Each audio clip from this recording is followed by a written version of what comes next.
Je vous emmène au Sénat à Yamoussoukro. Désormais, le pays s'adapte à la législation en matière de décentralisation dans l'espace UMOA. Le ministre du Budget et du Portefeuille de l'État, Moussa Sanogo, était aujourd'hui face aux sénateurs. Le régime financier des collectivités territoriales et les districts adoptés en commission. Des détails avec Kader Sogodougou.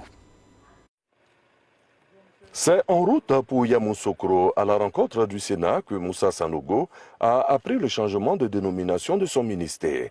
Le désormais ministre du Budget et du Portefeuille de l'État, en prenant place au Sénat, a en cœur de défendre un projet de loi, celui portant régime financier des collectivités territoriales. La Côte d'Ivoire veut ainsi harmoniser sa législation en matière de décentralisation selon les directives de l'UEMOA. L'émissaire du président de la République énumère ici quelques innovations. L'extension du pouvoir de substitution de l'autorité de tutelle en matière financière au mandatement d'office des dépenses obligatoires.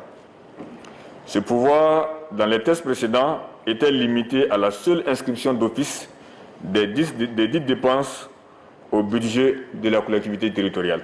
Le remboursement des annuités d'emprunt venant à échéance avant le vote du budget, dans la limite du cas des crédits ouverts au budget de l'exercice précédent.